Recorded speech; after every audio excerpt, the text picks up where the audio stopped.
Oi, eu me chamo Claudenir Scalzi e trabalho aqui na Conexus. Hoje estou com os meus colegas convidados, Gustavo Fonseca, advogado, um dos fundadores da FAS e tem bastante experiência com consultoria empresarial, inclusive no direito do trabalho. E Rodrigo Siqueira, que é o sócio responsável pela área trabalhista da FAS, que além de uma vasta experiência em escritório de advocacia, também já foi advogado interno de grandes grupos empresariais. O tema de hoje do webinar tem como foco explicar um pouco as mudanças trabalhistas e empresariais nesse momento de crise. Para você que nos acompanha, a Conexus está produzindo diversos materiais para o blog, canal do YouTube e outras plataformas. Então, convido que nos siga aqui nessa página, também o nosso blog e todas essas plataformas que a Conexus está utilizando para levar um pouco mais de conteúdo. O endereço do nosso blog é bem fácil, blog.conexus.com.br. Contar também um pouco para vocês da FAS, que é um escritório de advocacia reconhecido nacionalmente no direito aduaneiro tributário e também faz uma forte atuação com startups desde 2012. Talvez algumas pessoas ainda não sabem que eles também atendem empresas de todas as áreas, não somente dessas que eu comentei. Não é, Gustavo? Comenta aí um pouco aí para a gente. Perfeito, Cláudio. Obrigado pelo convite, em primeiro lugar. Parabéns pela iniciativa da Conexus. As empresas de tecnologia, nesse momento que a gente está vivendo agora, um momento difícil, né, complicado, um desafio para quase todas as empresas. E, na minha opinião, são principalmente vocês da área de tecnologia que podem contribuir com as outras empresas que estão passando por um momento desafiador. E, mais uma vez, obrigado pelo convite. Sobre a FAS, é isso mesmo, a gente tem um histórico, né, bem forte no tributário, no comércio exterior e com startups, e atendemos já há muitos anos empresas em geral, em todas as suas áreas de atuação.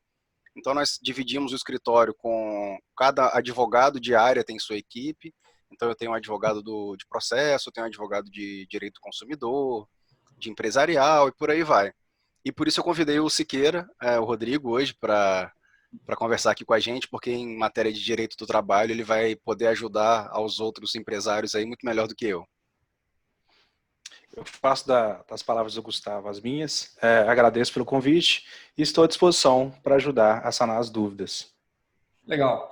A gente vai tirar algumas das dúvidas aí principais dos empresários sobre o que muda na vida das empresas daqui para frente e principalmente como lidar com esse novo cenário trabalhista e econômico durante essa crise aí do Covid-19. Doutor Gustavo, obrigado aí pelo seu tempo de estar aqui com a gente hoje, Siqueira também. E como o governo, primeira pergunta que eu tenho para fazer para o Gustavo aí, como o governo está se movimentando para que aconteçam algumas mudanças tributárias? E quais são esses incentivos que a gente tem escutado falar aí, fiscais, até mesmo os não fiscais? O governo está oferecendo diversas opções aí para ajudar as empresas e as pessoas, os empregados, né, a transpor esse momento. Comenta um pouco aí para a gente sobre isso. Perfeito. O governo está agindo de maneira pontual, né? Não veio um plano, um pacote de medidas total para a gente dizer assim, esse é o novo cenário sobre o ponto de vista tributário. O que a gente vê é que eles estão executando o plano por etapas. Então, ele dá um benefício e aí vê qual foi a repercussão jurídica, repercussão econômica, repercussão política, e a partir dessa repercussão vem um novo pacote.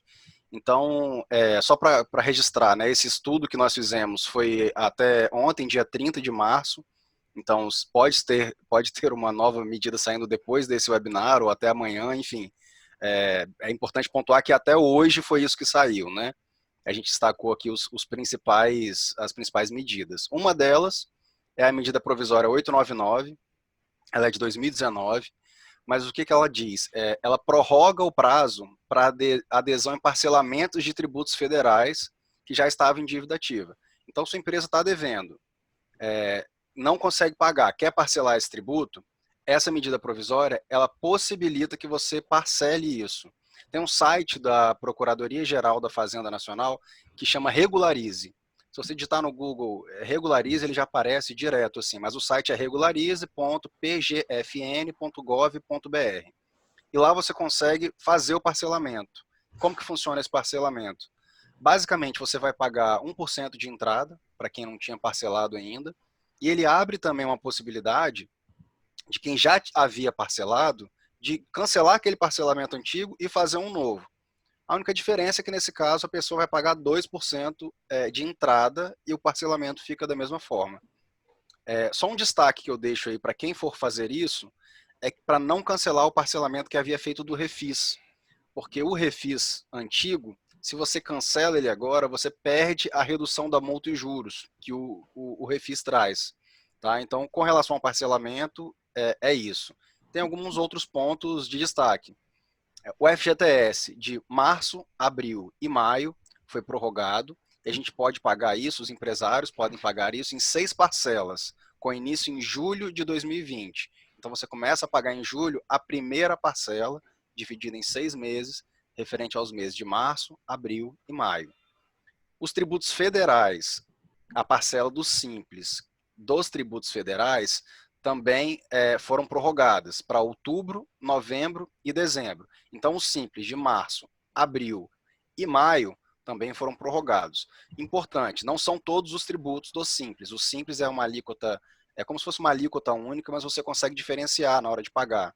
Então, fique atento porque os tributos federais foram parcelados, ok? E também uma questão importante, né, que provavelmente a gente vai entrar nesse assunto aqui hoje, que é empresas que começam a dever agora. Começam a fazer, enfim, começam a ter dívidas protestadas, dever mesmo, não conseguem pagar o que estão devendo. E houve uma suspensão dos protestos por 90 dias e validade também de certidões positivas. Né? Positivas são o quê? É aquela empresa que tem dívidas, então ela vem tirar uma certidão negativa de débitos, né? Para tirar uma certidão, não tenho nenhum débito. E a certidão vem positiva, que é o quê? Você tem débitos. Então, essa certidão positiva vai ter efeitos de negativa durante esse prazo e você não vai ser protestado durante esses 90 dias. Fora isso, Claudeni, tem assim, 15, 20, 30 pequenos detalhes e novidades. Isso foi o que a gente pincelou, porque senão a gente teria que fazer sabe, uma conferência aqui de 3 horas só sobre tributário, e como a sua ideia é dar uma ajuda geral, né, dar um socorro geral, esses foram os principais pontos que eu destaquei aqui para trazer para vocês. Legal, muito obrigado aí. Bom, partindo para a próxima pergunta, queria perguntar aí para o Dr. Siqueira, muito se falou na última semana sobre a medida provisória 927, e até surgiram algumas polêmicas quanto a relação a esses temas que ela trouxe. Alguns itens, inclusive, foram retirados, outros modificados, pelo que me parece, né? Mas é muito importante entendermos quais são esses pontos e como eles podem auxiliar as empresas e os empregadores, até mesmo os empregados nesse momento. Poderia explicar um pouco para a gente alguns itens dessa medida? Fazer uma pincelada rápida também? Claro. A medida provisória 927, ela foi de extrema importância em virtude do panorama que estamos vivendo. Ela teve como objetivo flexibilizar algumas disposições já previstas na CLT para gerar segurança jurídica nas relações de trabalho, pois a principal medida de combate a essa disseminação do vírus é o isolamento social. E assim vem a questão, o que fazer com meus funcionários? O ponto crucial trazido por ela foi a fixação de que o acordo individual terá preponderância sobre os demais instrumentos normativos. Além disso, houveram mudanças nos seguintes temas: o teletrabalho, que alguns chamam de home office, a antecipação de férias individuais, a concessão de férias coletivas, o aproveitamento de feriados, banco de horas, suspensão do contrato de trabalho para qualificação. Esse foi o ponto que trouxe mais divergência e ele já foi revogado. A não exigibilidade no recolhimento do FGTS por 3 meses, que já foi tratado pelo Gustavo, e a suspensão de exigências administrativas em segurança e saúde do trabalho, que seriam os exames periódicos. Foram esses os pontos trazidos pela MP em suma. Interessante, interessante. Vamos depois discutir um pouco mais cada um deles para a gente poder entender como a gente pode melhor utilizar, orientar, aconselhar as empresas no uso, né? Bom, Gustavo, muita empresa estabeleceu o home office, que é o primeiro tópico ali que a gente estava falando, e as pressas, tá? Ao fazer as pressas, acaba por se expondo a riscos trabalhistas, imagino eu, né? Como você vê essa situação e quais conselhos, dicas que podemos deixar aí para os empresários, e até mesmo para os empregados, né? Nesse ponto aí do tema home office? É importante começar dizendo assim, não dá para criticar ninguém de ter feito isso de maneira abrupta, né, de maneira repentina, porque a situação é uma situação que a gente não tinha vivido anteriormente. Então, até alguns dos requisitos, né, do teletrabalho ou do home office, vamos falar home office aqui, apesar de não ser um termo técnico, que é o que tem se falado, né? É avisar com 48 horas de antecedência. Então, algumas empresas não conseguiram fazer isso, mas tem uma série de outras medidas que a gente pode fazer para evitar desgaste do trabalhador e até evitar riscos, né, para a empresa. O ponto mais importante, na minha opinião, é fazer o acordo individual para que tenha as regras do trabalho em casa. Então, o que esse acordo individual precisa ter? Primeiro que não precisa de registrar na carteira de trabalho nem no contrato de trabalho. Esse acordo ele já é o suficiente. É um contrato de 1, 2 páginas que a empresa faz com o empregado. Não precisa ter controle de jornada. Então, também não precisa prever isso no acordo. As responsabilidades de quem vai pagar, por exemplo, a empresa vai dar uma ajuda de custo para a internet, que a pessoa agora vai usar de casa, vai deixar de ter alguma ajuda de custo de gasolina, por exemplo, que a pessoa tinha, caso fosse uma vaga comercial que se desloca muito. Isso tudo pode ser tratado nesse acordo. O que é importante, no meu ponto de vista, sob o ponto de vista de prevenção? É deixar bem claro que o empregado precisa fazer as pausas, né? Nem todos estão acostumados a trabalhar de casa. Então, é importante fazer pausas, é importante se alimentar bem, né? Alguns falam em se vestir para o trabalho, tomar um banho de manhã, acordar, fazer um exercício e se vestir, colocar uma roupa que eu estou indo trabalhar. Ergonomia, né? Não ficar trabalhando deitado na cama ou na rede ou com a cabeça torta. Então, ter uma posição de trabalho que você consiga sentar com uma visão horizontal do que você precisa ter ali ao seu campo de visão.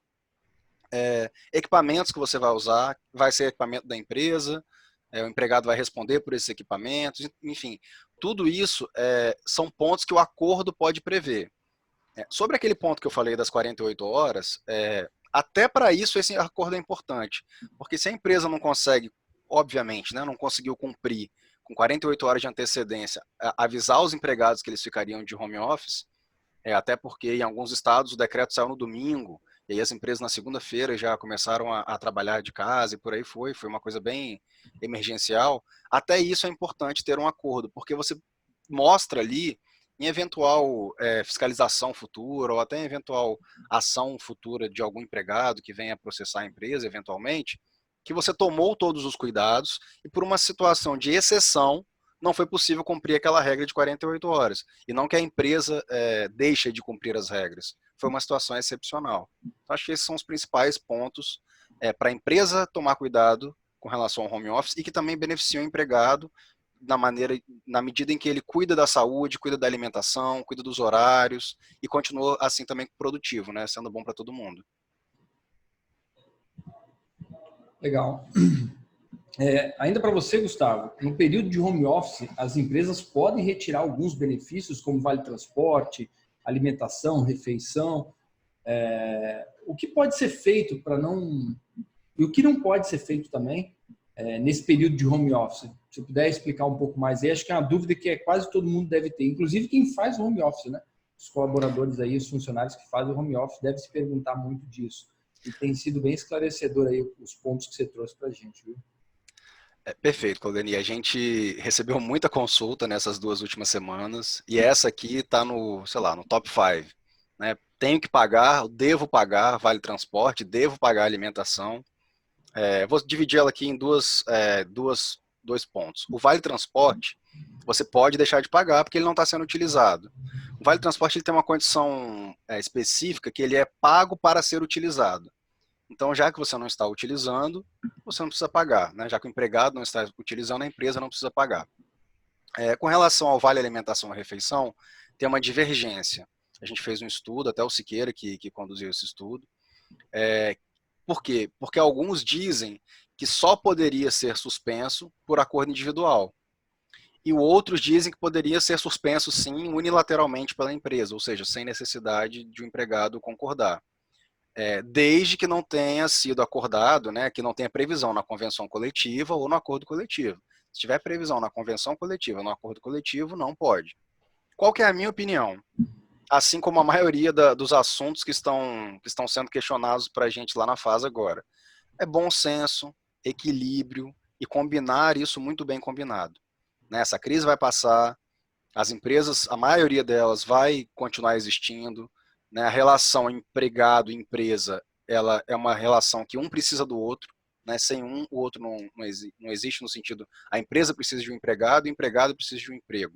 Então, assim, é necessário deixar de pagar um auxílio alimentação agora? A empresa precisa disso para não quebrar e manter o emprego?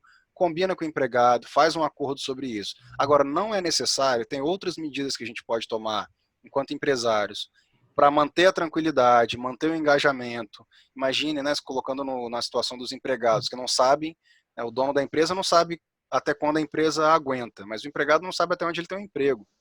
Então, essa é a dicotomia, assim, né? Olhando os dois pontos de vista, qual é o melhor equilíbrio para isso? Então, assim, resposta jurídica. O Vale Transporte pode deixar de pagar, o Vale Alimentação e Refeição até pode deixar de pagar, desde que não esteja previsto em convenção ou acordo coletivo, mas fica aí essa ressalva, essa orientação, essa sugestão de que os empresários e os empregados avaliem se isso é necessário e cheguem em um bom acordo que seja equilibrado para todo mundo. E aplicando Dani, sempre, né? apenas para complementar a resposta do Gustavo, é importante que se tenha em mente que esse acordo, ou sendo um acordo individual, ou fazendo de forma unilateral, que ele seja estabelecido durante o período dessa calamidade pública. Não simplesmente eu vou retirar esse direito do meu funcionário e voltou tudo normalmente e eu nunca mais retornei com esse vale alimentação, essa refeição. É o momento para a gente passar pela crise e passar da melhor forma possível, como bem salientou o Gustavo, sempre alinhando com os interesses do funcionário e do empregador.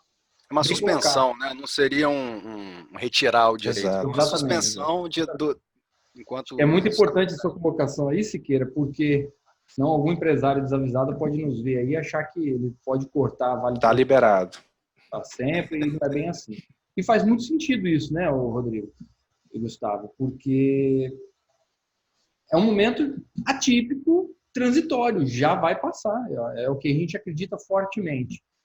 Ainda na questão do home office, estagiários, por exemplo, nós aqui na Conexus temos vários estagiários, assim como diversas outras empresas, né? É uma forte porta de entrada no mercado de trabalho. Pode home office? Pode. De maneira bem objetiva, pode. A medida provisória 927 autorizou. O estagiário e o menor aprendiz podem, excepcionalmente agora, né, realizar suas atividades de casa. Então, quanto a isso, não tem muita discussão não, porque a medida provisória está bem clara. Interessante. Siqueira, nesse período aí, atestado médico, como funciona? Dani, esse ponto nada mudou. O período que um funcionário estiver de atestado, essas faltas serem abonadas. Uhum. Caso ele tenha um atestado há mais de 15 dias, deverá ser encaminhado por INSS normalmente. Não há uma nova disposição sobre essas regras. O único ponto relevante aqui é que tem uma lei nova que o Estado trouxe para poder reger esse momento de crise do coronavírus, que ele determinou a possibilidade de colocar uma pessoa em isolamento ou quarentena.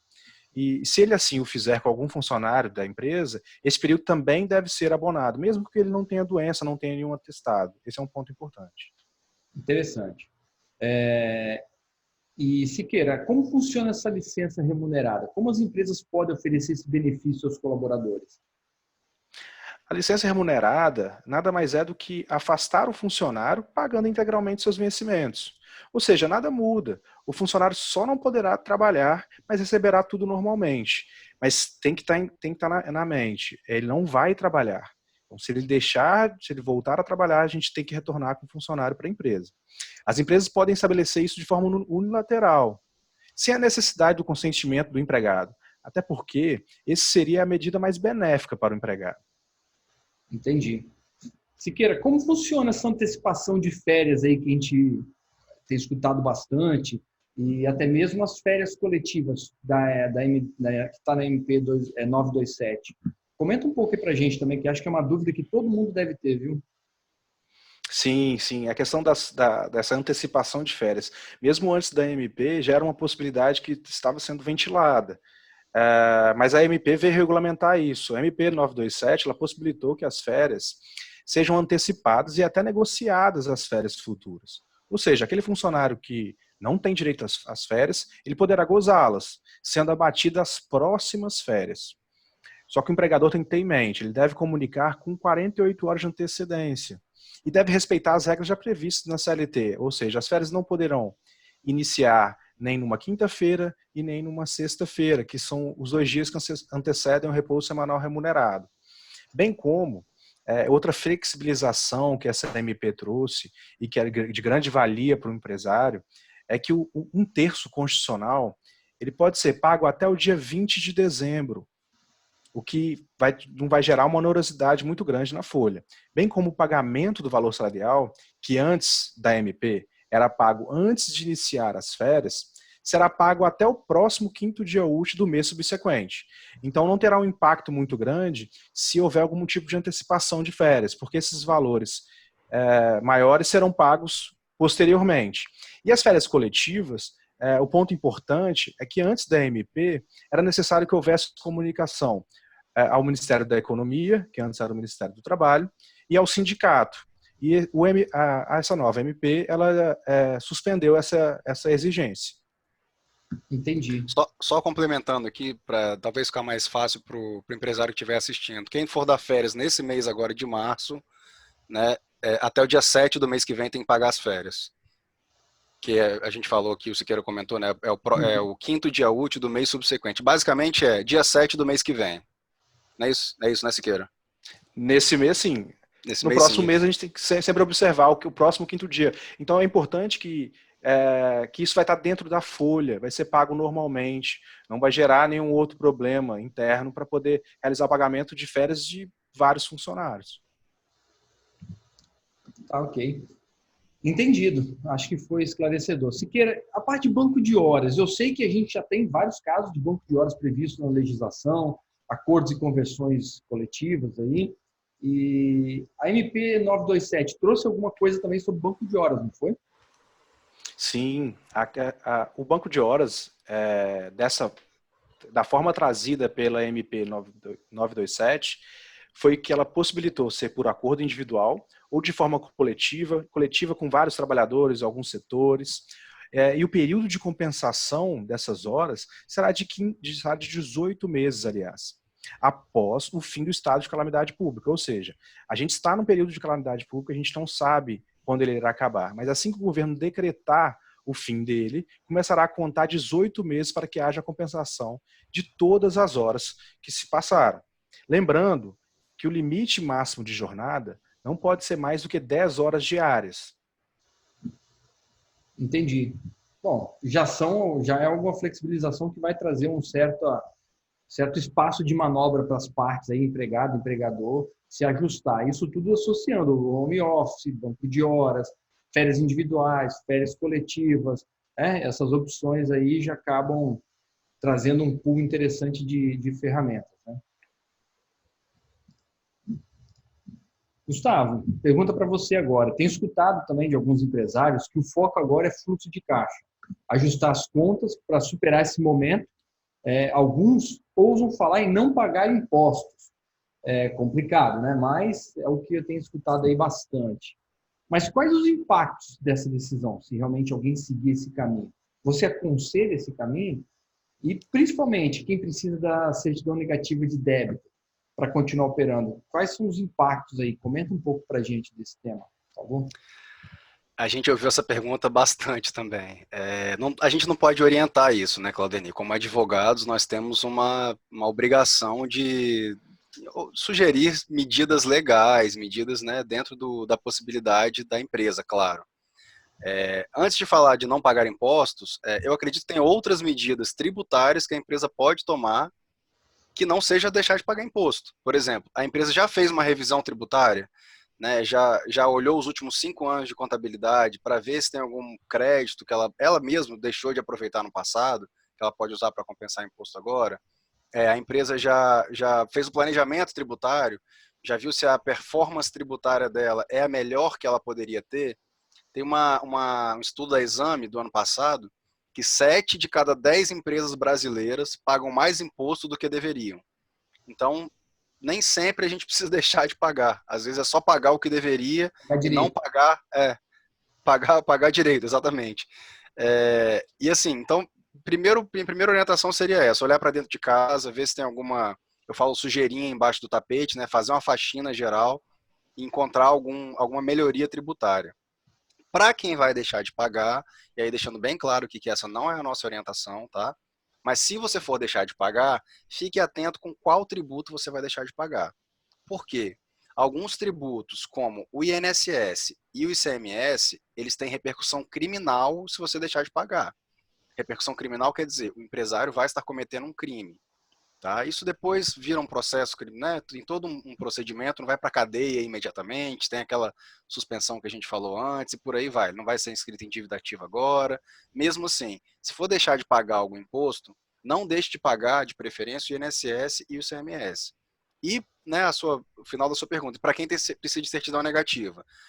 A gente tem um prazo agora que as empresas estão, as certidões positivas, né, que são aquelas certidões que constam um débito, elas estão sendo aceitas como negativas, mas esse prazo vai acabar.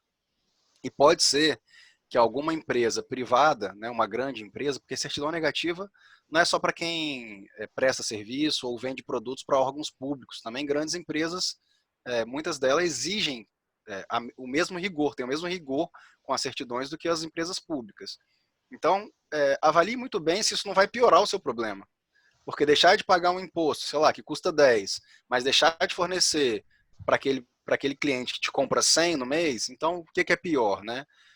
Então, de maneira bem resumida, deixe isso em última hipótese, tem outras formas de você pagar menos imposto ou prorrogar o seu imposto, parcelar o seu imposto. Tem uma série de outras medidas, no mínimo umas 10 aí de cabeça, antes disso, de deixar de pagar o imposto em si.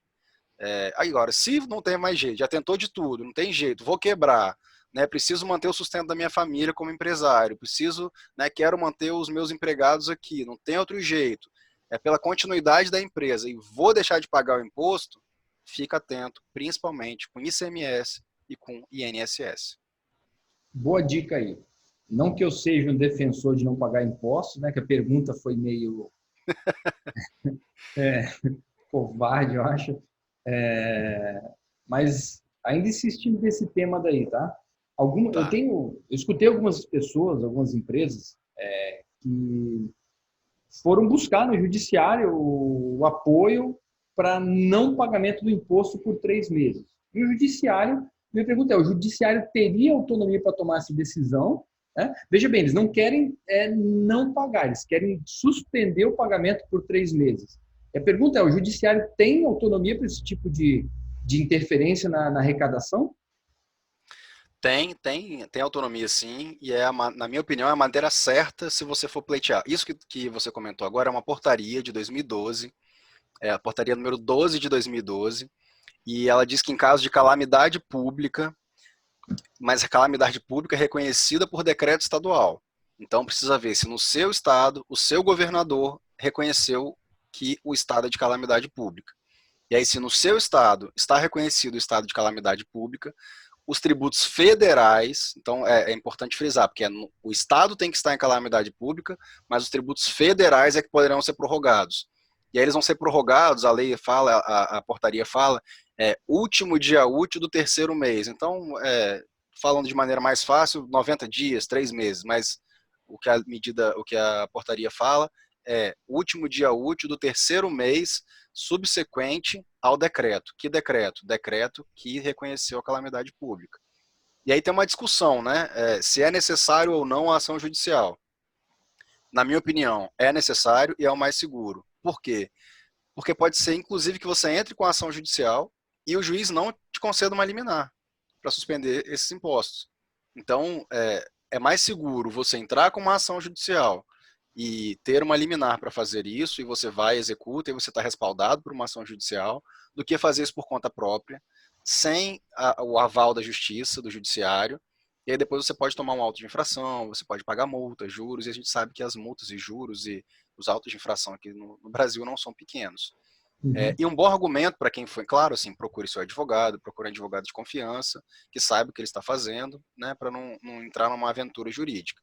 Mas um bom argumento, nós temos ações dessa aqui para alguns clientes, e um bom argumento que os juízes têm aceitado para a suspensão, de novo, não é deixar de pagar imposto, tá? Assim como o Siqueira mencionou na hora, quando a gente estava falando de um outro assunto, é suspensão, gente, é jogar para frente. Um bom argumento que está sendo levado em consideração pelos juízes é justamente a manutenção dos empregos, é manter a folha de salário em dia. Então, eu estou suspendendo isso aqui de você, governo, que pode esperar um pouquinho para pagar quem precisa mais, que são os meus empregados. Perfeito. Essas perguntas aí foram no sentido justamente de postergar o caixa da empresa, de gerar um fôlego maior. E você vê quais outras medidas que a gente pode adotar aí para atingir, para o empresário conseguir esse objetivo. Por que eu faço essa pergunta também antes de te passar a palavra? É um momento onde todo mundo quer ter fôlego para passar por esse período que ainda é tão incerto, né? Então, o que você vê aí de alternativa, além dessas que a gente já falou? Olha, o principal, na minha opinião, é negociar. Nós temos clientes de diversos setores, né? Então, vou dar um exemplo aqui de um setor de mármore e granito. Às vezes um cliente dele já comprou dele, já vendeu para o cliente final, já recebeu. Eu estou falando de um caso concreto aqui. E ele falou, não vou te pagar agora porque eu não sei quais são os próximos meses. Eu não vejo isso como uma boa medida, como uma medida justa, né? Imagina, o seu fornecedor, de novo, esse momento vai passar, né? As empresas boas, elas vão sobreviver e elas vão continuar. Aí você vai matar o seu fornecedor ou vai matar a sua relação com o seu fornecedor, ainda que o seu fornecedor seja robusto e saia dessa ileso, né? Na minha opinião, avaliar o que vai deixar de pagar. Ou negociar, ou reduzir, ou suspender, como a gente vem falando aqui, né? Posso te pagar parcelado? Posso te pagar a partir do mês que vem? E aí tomar muito cuidado para não se aproveitar da situação. Porque nós estamos vendo alguns casos aqui na prática, na consultoria do dia a dia, que o devedor, né, ele está querendo fazer caixa, e aí é claro que a orientação de fazer caixa, ela é melhor no momento. Faça caixa, não faça novos investimentos no momento, não crie novas despesas no momento, avalie o que você pode reduzir de despesas neste momento. Agora, deixar de pagar um fornecedor que já te entregou o produto, ou que já te prestou o serviço, né, e você pode ter prejuízo para a própria empresa. Vou tomar liberdade aqui de pegar o exemplo da Conexus, né? Imagina, a pessoa lá que comprou o software ou que paga a licença e ela começa a deixar de pagar. Quando essa situação passar, ela vai ter um prejuízo muito maior do que ter negociado com vocês. Ou a gente tem clientes que são prestadores de serviço também, que são empresas de serviço. Então, avaliem muito bem, essa é a minha principal orientação. Quem que realmente vocês precisam deixar de pagar. E se é necessário, deixar de pagar. Se uma suspensão ou uma renegociação, um parcelamento, não seria suficiente para resolver o seu problema, ou para fazer um reforço de caixa. A gente tem dado apoio a alguns clientes nesse sentido. Olha, negocie com o seu devedor lá, com o seu fornecedor, com o seu cliente, com o seu fornecedor, dependendo da situação. Por quê? Porque isso vai passar. E essas relações, elas precisam continuar, né? Essa é a minha visão. Não, sem sombra de dúvida. Se você matar os fornecedores, principalmente os estratégicos, você vai sair da crise como? Né? Sozinho? Não sai, não sai mais. Exatamente. Pode ser uma tragédia generalizada se não for bem planejado. Você comentou comigo informalmente um pouco antes da gente começar a entrevista, que eu achei bem legal, cara, que a FAS está focando muito em dar apoio aos clientes, ao invés de captar novos clientes. Lógico que vocês não devem estar parando contratos já em fase de assinatura, né? Mas você comentou comigo aí que vocês não querem ter que alguém entenda como um tomo oportunista. Eu achei muito interessante essa visão da FAS aí. Comenta um pouco isso pra gente, cara. Acho que é algo legal. digno de ser compartilhado. Obrigado. Bom, mas é basicamente isso que você falou mesmo, Claudeni. A gente tem, graças a Deus, e muito trabalho, bastante clientes, né? A gente vem crescendo ano a ano e, assim, tem bastante gente já para a gente dar conta e apoiar nesse momento de dificuldade. E o que eu estava te falando, assim, é até difícil um pouco você frear uma equipe comercial ou um vendedor, eu imagino no caso da Conexus, né? Falar, não vende agora não, espera. Mas espera como? Se o meu trabalho é vender, né? Meu trabalho é captar novos clientes. E o que a gente tem feito é assim, é um esforço muito grande de tentar ajudar. né? A gente passou por praticamente todos os clientes já da nossa carteira, com essas orientações trabalhistas, com orientações tributárias, algumas orientações de contratos que podem ser rescindidos, suspensos, também tem uma série de questões relacionadas a contratos, mas o foco agora, e a gente está na nossa essência, isso faz parte dos nossos valores, a gente não pode olhar para a gente tem que olhar o que a gente pode oferecer para os nossos clientes, para as pessoas que não são nossos clientes ainda. Vou dar um spoiler aqui, a gente não combinou isso não, mas em breve, assim que a gente finalizar a nossa lista de clientes, a gente vai abrir um canal de ajuda sem custo mesmo, pro bono, né? A gente fala na advocacia pro bono, é sem pagamento. Então, as empresas que tiverem dificuldade, a gente puder ajudar de alguma forma, a gente tem disponibilizado e-books, postagem nas redes sociais, enfim, o que a gente puder fazer para que as empresas saiam fortalecidas, porque isso é bom para todo mundo. No final das contas, não é que a gente está só sendo bonzinho, isso vai ser bom para todo mundo. Se a gente conseguir passar dessa fase com as empresas fortalecidas, com as relações empresariais fortalecidas, quem sair dessa fase mais fortalecido só vai continuar crescendo, não tem por que ser diferente. Né? Fazendo até uma analogia com o que tem nas redes sociais aí, né? Eu, quando sair de casa, quando passar essa fase, eu vou para qualquer lugar que me chame. E os negócios, será que não vão ser assim também? Será que as pessoas não vão estar doidas para fazer negócio? Doidas para implementar um planejamento tributário, reduzir a tributação da empresa, avaliar o risco patrimonial, melhorar a parte trabalhista, melhorar o sistema, investir em tecnologia. Então, assim, nosso foco nesse momento não é vender. Nosso foco nesse momento é dar apoio e suporte aos nossos clientes, né? Ao contrário, acho que da maioria das empresas, nosso trabalho aumentou, porque são medidas provisórias que vão e vêm, portarias e Muitas lei, dúvidas, vai e né? volta, muitas dúvidas. Mesmo assim, a gente está fazendo um esforço. Uma coisa bem bacana que a gente adotou e tem dado certo, eu sugiro para as empresas com esse perfil de mão de obra. A gente tem feito uma reunião todo dia de manhã por videoconferência, e aí todo mundo, bem rapidinho, 1 minutinho, todo mundo passa o que vai fazer no dia, e mais uma outra reunião no fim do dia para ver como é que foi. A gente está conseguindo distribuir atividades. Então, o Rodrigo, por exemplo, ficou sobrecarregado com o trabalhista, né? A equipe dele está moldada para um certo tipo de atendimento. E aí o trabalhista virou, de uma hora para outra, o principal ponto de interrogação, né? Trabalhista e o tributário. Então, eu que tenho experiência trabalhista, ajudei o Rodrigo a ligar para clientes, a dar esse suporte. Outros advogados, né? Uma advogada da equipe do comércio exterior, que já tinha experiência com direito do trabalho também, foi para a equipe trabalhista provisoriamente. Então, está possibilitando a gente se adaptar ao cenário. E eu estou muito orgulhoso disso que a gente está fazendo, né, de não se preocupar em vender agora, dar atenção para os nossos clientes e dar atenção para a nossa equipe também, porque não tem jeito. Tá?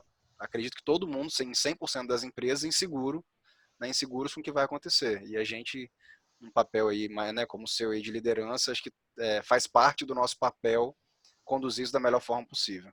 Não, vocês estão de parabéns. A você, eu sempre fui um admirador do trabalho da FAS, do seu Obrigado. trabalho, de todos aí, do Siqueira e todos os outros colegas lá que eu conheço bem de perto. E eu acho que é um momento, como você comentou, de muita incerteza para todos os lados, o empresário, o empregado, né? Todo mundo está aí um pouco ainda tateando cada etapa que vai ter dessa fase da crise. Siqueira, você está quietinho aí, cara. Vou te fazer uma pergunta, então. Para te Por favor. deixar atento. Quais são os principais destaques para a área da indústria, né? Que nesse momento é uma área que a gente tem escutado muito falar aí, a produção, a indústria na China, a indústria aqui no Brasil vai ter dificuldade. E a gente sabe que a mão de obra é um custo, um percentual do custo, do gasto, bem relevante para uma empresa. Para nós, então, que vive de prestação de serviço, é o maior. Mas para uma indústria também é relevante. E dessas medidas que a gente já abordou aqui, o que elas podem fazer de imediatamente aí que você acha que vai ajudar bastante nesse momento? Bom, Claudani, aproveitando o gancho do que o Gustavo já falou, eu acho que a primeira coisa que a gente tem que pensar é o alinhamento. O alinhamento com o seu parceiro jurídico, contábil, com os outros parceiros, aqueles que te fazem crescer e caminhar. Então, independente se é uma indústria, se é uma empresa, tem que estar bem alinhado. Bem como, mas não menos importante, você estar alinhado com seus colaboradores. Então, como a gente viu anteriormente, são várias as possibilidades que a gente pode utilizar nesse momento. Contudo, é importante a gente verificar quais são os anseios do colaborador, pois uma medida pode se encaixar melhor na realidade de cada um. Como é que você tira umas férias de alguém que já tem umas férias agendadas com a família para viajar no final do ano? Isso você pode tirar o ânimo do trabalhador para continuar trabalhando para você. Porque como a gente disse, essa crise vai passar. E a gente tem que pensar no futuro, a longo prazo. Então a gente tem que se adequar à realidade de cada um. Essa é mais importante. Como a MP ela vem prever a possibilidade de acordos individuais, observe cada indivíduo. A sugestão principal que eu acho que tem que ser posta aqui é observe cada indivíduo, dialogue, converse. A partir desse ponto, a gente tem que pensar com duas possibilidades. As empresas ou indústrias que podem parar, aí a gente tem aquela gama de possibilidades que a gente apresentou anteriormente, como antecipação de férias, férias coletivas, licença remunerada, banco de horas, que ao meu ver é o principal delas, o banco de horas. E tem as empresas que não podem parar. Então, como fazer com as empresas que não podem parar? A sugestão que a gente tem dado, e eu acho que é uma sugestão geral, a gente precisa evitar, de qualquer forma, a proliferação desse vírus. Então, a gente tem que tomar algumas medidas. A principal delas seria diminuir a quantidade de colaboradores, manter a distância entre esses colaboradores, ou seja, a gente tem que se preocupar de não manter uma aglomeração de pessoas. Então, nos ambientes que normalmente isso acontece, como no refeitório, na linha de produção, a gente tem que reduzir o número de funcionários para o necessário específico. No refeitório, por exemplo, a gente pode estabelecer uma troca de turno. Então, uma leva de trabalhadores almoça mais cedo, outra almoça mais tarde, sempre fazendo a higienização. É muito importante a gente observar a higienização. Lavar as mãos, álcool em gel, se for preciso luva, máscara, o que for necessário agora para a gente evitar essa proliferação desse vírus. É muito importante a gente salientar que esse momento o empregador ele pode, sim, e deve orientar que os empregadores, que os funcionários, aliás, utilizem esses EPIs que eles fornecerem. E o primeiro sinal de qualquer sintoma, o colaborador deve ser enviado para casa ou para o médico. Ele não deve permanecer na empresa. Gustavo, você concorda aí com essas medidas que o Rodrigo trouxe ou quer acrescentar alguma outra? Fica à vontade. Concordo, assino junto com ele, nem embaixo não, assino junto. E para mim o mais legal do que você falou, Siqueira, foi a questão do indivíduo, né? Às vezes você tem pessoas na mesma função, na mesma empresa, e um lida melhor com ter as férias antecipadas do que outro por motivos pessoais. E aí tratar os indivíduos de maneira individual mesmo, na minha opinião, o resumo de tudo que a gente conversou aqui. Se você for, né, percebendo, depois eu vou até assistir esse vídeo para ver isso mesmo. A gente foi falando assim, olha, combine, avalie com o seu fornecedor, combine com o seu cliente, combine com o seu empregado, faça um acordo individual. Então, assim, as regras estão aí, né? As estratégias estão aí, mas o estrategista é o empresário. Então, como utilizar, quem define a estratégia é o estrategista, porque ele tem diversas cartas que ele pode jogar, né? E na minha opinião, o que o Siqueira falou, perfeito. Avalie cada pessoa individualmente. Os empregados não são iguais, ainda que atuem no mesmo setor, de uma mesma empresa, numa mesma função. Acho que é o principal que eu deixo com relação a isso. E nas indústrias, tenhamos também um pouquinho de complacência ou não sei, entendimento com os empresários das indústrias. A gente tem clientes indústrias e, por exemplo, alguns financiamentos que eram de 2%, 3%, né, de ACCs que eles fazem para, enfim, financiar a operação, já estão em 6%, já tem banco que não faz. Então, assim, não é que não está fácil para ninguém, né? Vamos olhar os empresários também, os industriais, como indivíduos que estão passando por um momento de necessidade e que estão sendo uma condição, às vezes, mais protegida, mais privilegiada do que os empregados daquela indústria, mas estão numa situação também atípica e única. Então não tem essa sabe, essa coisa de o vilão e o bonzinho, né? Ainda se tem muito no Brasil essa coisa binária, né? Ou eu sou de direita ou eu sou de esquerda, ou eu sou empregador ou eu sou empregado. E esse é um momento que a gente tem uma oportunidade de aproximar essas duas visões antagônicas, essas duas visões tão marcadas historicamente aqui no Brasil, para a gente chegar no meio termo, que vai ser melhor para todo mundo. Isso eu não tenho dúvida.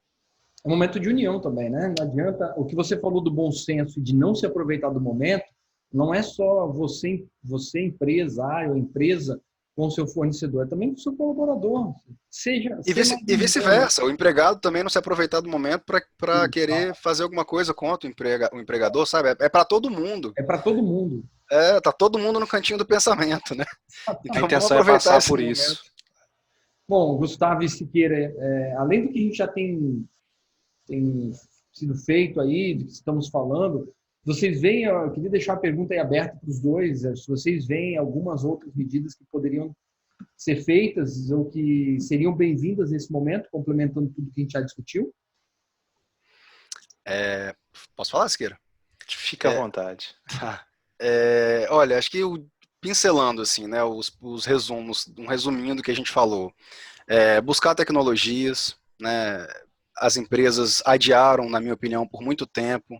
Eu sei que não é o caso da Conexus, não é o nosso caso, mas a gente tem contato com muita empresa todo dia, e assim, uma empresa de serviço que não estava preparada para fazer uma videoconferência, na minha opinião, não é aceitável, sabe? Uma empresa que não consegue, enfim, várias vertentes de tecnologia. Eu conheço bem o sistema de vocês, né, Cláudio? Eu posso dizer o seguinte, faturamento unificado facilita, né? Gestão à vista facilita, delegação de tarefas, Kanban, tem tanta coisa hoje otimizada para a tecnologia que a gente pode utilizar para manter ou até melhorar a produtividade, né, da equipe. Então, assim, tecnologia, na minha opinião, é um momento que está todo mundo, ou a maioria das pessoas está em casa, buscando soluções para continuar vendendo seu produto ou oferecendo seu serviço. Então, no caso de quem é comerciante, né, quem vende produtos, tem e-commerce, tem os marketplaces aí que você coloca o seu produto lá, mas o percentual dele é caro. Mas sua loja está fechada. Não vai deixar de vender. Né? Você não está pagando energia, você não está pagando uma série de outras coisas também. Não vai deixar de vender, seu estoque não fica parado. Tem produto que tem prazo de validade. Então, assim, em primeiro lugar, eu colocaria busca em tecnologias. Essa questão da reunião diária que eu comentei não se aplica a todos, naturalmente, mas é um modelo, tem um termo em inglês chamado Daily Scrum, que é mais ou menos daí que a gente tirou essa ideia, que é fazer uma reunião bem rapidinha, e aí às vezes as reuniões são em pé mesmo, né, quando as pessoas estavam na empresa fisicamente, agora todo mundo em casa, não faz muito sentido, mas são reuniões rápidas, não podem ser reuniões demoradas, que é o que eu tenho para fazer isso hoje, estou tranquilo, posso te ajudar, não posso, vamos dividir melhor isso aqui, até o fim do dia isso aqui tem que estar pronto. E no fim do dia, faz o follow-up, que não adianta, a gente chama de delargar, né? Delegar e acompanhar se a tarefa foi cumprida. E o principal também manter contato com as pessoas de confiança, né? Então, seu contador, o seu advogado, a empresa que participa de alguma forma da gestão da sua empresa, algum consultor, ou seu administrador mesmo, no nosso caso lá a gente tem uma sócia administradora interna, então a gente está muito voltado para o que ela diz, ela está acompanhando os números, ela está acompanhando, né, todo o cenário da empresa, a gente só consegue ver esses números porque a gente tem um bom sistema instalado, porque a gente usa BI, por aí vai. Então, o apanhado que eu faço dessa nossa conversa tecnologia, reuniões diárias, manter contato com as pessoas de confiança e, de novo, acordos, combinem, avaliem bem se não é ansiedade, desespero, porque isso vai passar, os empregados vão continuar precisando da empresa e a empresa dos empregados. Os clientes vão continuar precisando dos fornecedores e vice-versa. Então, avaliem bem as relações que demoraram anos para serem construídas, se não é o caso de mantê-las e não simplesmente parar de pagar um fornecedor ou demitir um empregado, porque isso pode custar muito mais caro daqui a pouco tempo. É o que você comentou do caso da Conexus que você citou lá atrás. Para você não fazer uma redução, que você vai perder o investimento e quando sair da crise, vai sair uma hora, você vai perder o seu investimento feito. Você tem que ter medidas que mantenham os investimentos, faça um planejamento, pensando que já estamos fora desse cenário, né, Siqueira? Exatamente, concordo com exatamente tudo que o Gustavo falou. E apenas finalizo que é um momento de crise, gente. Mas crise também é um momento de oportunidade. É o momento da gente buscar, como o Gustavo falou, tecnologias e se reinventar. É a oportunidade da gente crescer e isso vai passar. Legal. A gente está quase chegando ao fim. Eu queria só comentar sobre o Scrum, que o Gustavo comentou. É uma técnica, como eles trabalham bastante ativo no segmento de tecnologia e de startups, é uma técnica muito utilizada pelo setor de desenvolvimento, reuniões em pés de 10 minutos entre as equipes e os seus líderes, fazendo esse briefing que ele comentou. E eu fico bem feliz de saber que você levou essa pegada da tecnologia para dentro do escritório de advocacia. Isso é super raro de se ver, né? Que é um segmento que é um pouco mais tradicional. Uma outra coisa que vocês vão observar, resumindo bastante do que vocês acabaram de falar, é como que o Covid nos jogou para a transformação digital como se fosse um abismo. Vá hoje. Empurrou, né? Vai ou vai. Vai ou vai, não tem alternativa. Então, as empresas que já estavam no processo de usar tecnologias que rodam em ambiente cloud, que já estavam com as equipes já planejadas, isso tudo aí, sofreram menos. Lógico que tem o lado da venda, do fornecedor, isso tudo que a gente falou de planejar fluxo de caixa, nada. A transformação digital ela não resolve isso, ela te ajuda a enxergar isso melhor, te dá ferramenta para você criar um planejamento mais claro com suas consultorias, mensurando o risco, planejando pós-crise. E principalmente uma coisa que eu vi que falta muito no mercado, que a gente tinha, nos ajudou muito nesse processo, que é um plano de crise. Né? Se o seu prédio, você chegar para trabalhar de manhã e você não puder entrar no prédio, como que a sua empresa, seus funcionários vão para casa, no nosso caso, principalmente que é a prestação de serviço, e da grande maioria dos clientes, e você continua atendendo o seu cliente, atendendo o telefone, usando o seu sistema, fazendo todo o acompanhamento. Eu sei que no seu caso do judiciário é um pouco mais complexo, que acho que só está funcionando os plantões, né? Contencioso, processo sim, mas no nosso caso nem é tão relevante assim, porque 70% do que a gente faz é consultivo. E eu estou 100% de acordo com o que você está dizendo. Né, é óbvio que teve impacto para todo mundo e teve impacto para a gente, mas esse mesmo fone que eu estou falando, a câmera, o computador, já estava tudo pronto, já funcionava. A gente já atende empresas no Brasil por videoconferência. Então eu estou sentindo na pele muito menos do que a maioria de clientes ou parceiros, né, que ainda estão um pouco no modelo tradicional. E quando a gente fala tecnologia, às vezes tem uma ressalva assim de um pessoal mais da velha guarda, mas eu queria deixar um convite aqui. A tecnologia ela está cada vez mais acessível, cada vez mais simples, né? Então assim, os sistemas que antes eram complexos estão cada vez mais intuitivos, né? Você vê, meu filho tem 8 anos e minha filha tem 5. Os dois acessam qualquer sisteminha e quando eu vejo eles já estão me ensinando. Então assim, permitam-se também experimentar essas tecnologias. Eu tenho certeza que isso vai agregar a produtividade e o sucesso da empresa de vocês. O plano de crise que eu comentei, só para encerrar, né, nós estamos já com o tempo aí já quase estourado, o plano de crise é uma coisa que é igual backup, né? Você faz para nunca usar. E quando você precisa usar, se você não tem, é desespero. Eu vi casos, só para comentar aí, de clientes que às pressas pegou o computador, levou para o carro para ir para casa fazer home office, porque a equipe não tinha notebook. Então, uma coisa que agora vai ser mais valorizada, vai se planejar melhor. E eu acredito que com certeza não é a primeira e com mais certeza absoluta ainda, não é a nossa última crise, né? A humanidade, esses eventos são cíclicos. E, infelizmente, a gente tem que se planejar porque outros virão quase que com certeza. Então é isso, meus amigos. Obrigado aí pela participação. Agradeço muito a presença e o tempo de vocês. E acho que é isso. Obrigado mesmo, de coração. Agradeço, Claudenir. De novo, parabéns pela iniciativa. Pode contar com a gente aqui, comigo, com o Siqueira e com todo mundo da equipe lá, que a gente puder ajudar. E, de novo, mesmo que não seja nosso cliente, se quiser entrar em contato, tirar uma dúvida, pode ficar à vontade. A gente está fazendo um esforço para ajudar mesmo nesse momento. Pode contar com a FAS. Exato, muito obrigado pela oportunidade. É importante a gente estar tratando desses temas e poder difundir informação. Nesse momento, a solidariedade é mais importante, que a gente puder de passar de informação, tirar dúvida. Fiquem à vontade, a FAS está à disposição. Legal, pessoal. Obrigado, então, a todos aí por ter prestigiado o nosso evento. A gente vai deixar aí após o encerramento da transmissão, os contatos do pessoal da FAS, caso queiram entrar em contato, e os nossos também. Grande abraço, até a próxima.